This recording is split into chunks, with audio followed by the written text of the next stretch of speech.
दिवाली के बाद से दिल्ली में फजाई आलूदगी में इजाफा हुआ है। दिल्ली में आलूदगी संगीन सतह तक पहुंच गई है। कई इलाकों में हवा जहरीली हो गई है।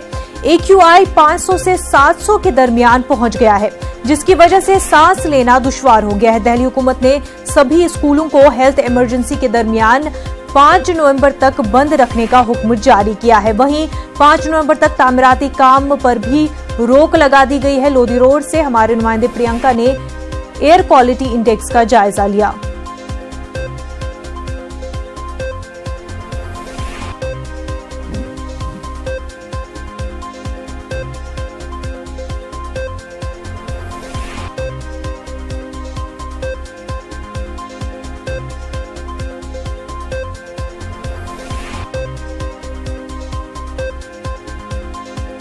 राजधानी दिल्ली के बढ़ते प्रदूषण स्तर ने आम जनजीवन को अस्त व्यस्त कर दिया है। इस वक्त मैं 8 मंजिला इमारत पर खड़ा हूं और आप देख सकते हैं ये कनॉट प्लेस का इलाका है, जहां पे तमाम बड़ी इमारतें प्रदूषण के बढ़ते स्तर ने इनको अपने आगोश में ले लिया है। आप देख सकते हैं कि ये इमारतें धुंधली दिखाई दे रही हैं, क्योंकि ये जो फॉग है बढ़ते प्रदूषण में कहीं ना कहीं ये इमारतें छिप रही हैं। दूर दराज से लोग यहाँ घूमने आते हैं। हार्ट ऑफ दिल्ली कहा जाता है ये इलाका।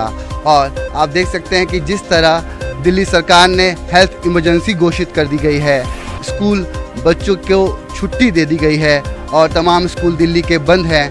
आप देख सकते हैं जगह जगह पराली को दोष दिया जा रहा है, दिवाली में जलने वाले पटाखों को दोष दिया जा रहा है, मगर कहीं ना कहीं आम जनजीवन को भी सचेत रहने की ज़रूरत है, सतर्क रहने की ज़रूरत है और बढ़ते हुए प्रदूषण में कहीं ना कहीं अपनी तरफ से जो भूमिका अदा कर रहा है जनजीवन, उसको रोकने की ज़रूरत है, लगाम लगाने की ज़रूरत है।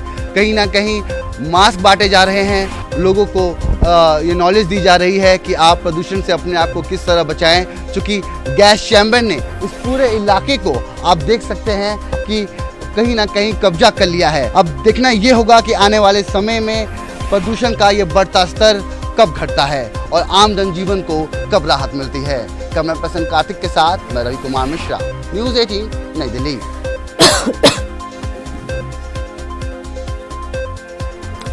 नाज़रीन, दिवाली के बाद से ही दिल्ली में फजाई आलूदगी में काफ़ी इजाफा देखने को मिला है। दिल्ली में आलूदगी संगीन सतह पर पहुंच गई है। कई इलाकों में हवा जहरीली हो गई है।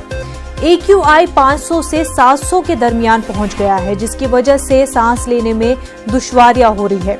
दिल्ली हुकूमत ने सभी स्कूलों को हेल्थ इमरजेंसी के दरमियान 5 नवंबर तक बंद रखने का हुक्म जारी किया है। वहीं 5 नवंबर तक तामीराती कामों पर भी रोक लगा दी गई है। और आपको बता दें कि डॉक्टरों ने भी लोगों से अपील की है कि मास्क पहनकर ही बाहर निकले। कोशिश करें कि घर से ज़्यादा बाहर ना निकले और अगर निकले तो मास्क पहनकर ही निकले, क्योंकि इस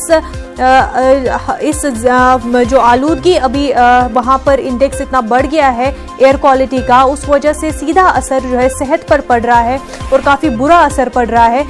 इस पूरे मामले को लेकर के सियासत भी की जा रही है, जहाँ केजरीवाल हुकूमत कोशिश कर रही है कि किसी तरह से एयर क्वालिटी को जो है बढ़ती जो फजाई आलूदगी है दिल्ली में उसको कम किया जाए। वहीं बीजेपी जो है निशाना बना रही है केजरीवाल हुकूमत को और कह रही है कि उन्होंने 5 सालों में कुछ भी नहीं किया इस पूरे मामले को कंट्रोल में करने के लिए।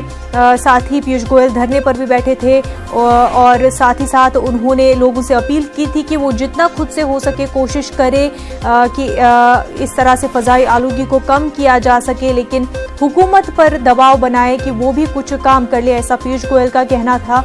बहरहाल दिल्ली NCR में फजाई आलूदगी जो है बहुत ही खतरनाक सतह पर उसका एयर क्वालिटी इंडेक्स पहुंच गया है। काफ़ी जो है सेहत के लिए बुरा असर जिस वजह से पड़ रहा है। बच्चों को, बुजुर्गों को सांस लेने में तकलीफ हो रही है। केजरीवाल हुकूमत का कहना है कि पड़ोसी रियासतें जो पराली जला रही हैं उसकी वजह से भी जो है काफ़ी ज़्यादा इजाफा हुआ है एयर पोल्यूशन में, और उन्होंने अपील भी की थी पड़ोसी रियासतों से कि वो पराली न जलाएं। हमारे नुमाइंदे रवि मिश्रा इस वक्त हमारे साथ जुड़ चुके हैं। रवि, जिस तरह से हालत बनी हुई है दिल्ली NCR की, एयर पोल्यूशन में काफ़ी ज़्यादा इजाफा हुआ है, ऐसे में इस वक्त कैसे हालात हैं?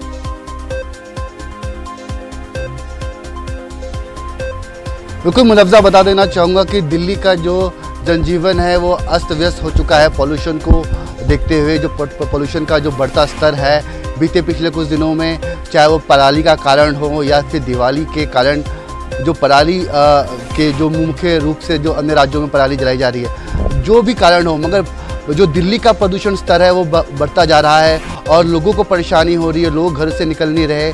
और आज है जैसा कि हमने देखा कि इंडिया गेट जो कि पर्यटकों का स्थल है, काफ़ी संख्या में लोग दूर दराज से वहाँ आते हैं, मगर वो जगह भी आज थोड़ी फीकी दिखाई दी, सूखी दिखाई दी। वहाँ लोग नहीं हैं और घर से कम निकल रहे हैं, जो निकल रहे हैं वो मास्क लगा के निकल रहे हैं। जो प्रदूषण है, सांस लेने में दिक्कत हो रही है और कहीं ना कहीं जो स्वास्थ्य संबंधी समस्याएं हैं वो ज़्यादा दिखी जा रही है। आप देख सकते हैं कि ये जो पीछे का ये इलाका है, देखिए पूरा सूना है और अभी भी यहाँ पे धुंध की चादर देखी जा रही है। मतलब रास्ता अभी भी पूरी तरह से साफ नहीं दिखाई दे रहा है और लोग सड़कों पर कम निकल रहे हैं, जो निकल रहे हैं वो मास्क लगा के निकल रहे हैं। अब देखना ये है कि आने वाले समय में इस प्रदूषण से लोगों को निजात कब मिलती है और लोगों को कब राहत का सामना करना पड़ता है, कब लोगों को राहत मिल पाती है। जी मुनव्जा।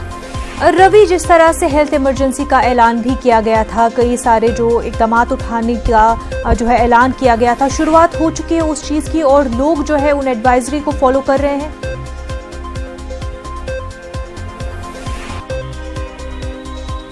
बिल्कुल, देखिए लोग अपनी अपनी तरह से अपनी अपनी भूमिका भी निभा रहे हैं। देखिए स्कूलों की छुट्टी कर दी गई है, जो बच्चे हैं, छोटे छोटे बच्चे हैं, वो स्कूल ना जाएं क्योंकि सुबह के समय पोल्यूशन देखने को मिल रहा है। जो धूल की चादर है वो वातावरण को अपने आगोश में ले रही है और जो बच्चे हैं इसलिए उनको राहत देने के लिए स्कूलों की छुट्टी दी गई है।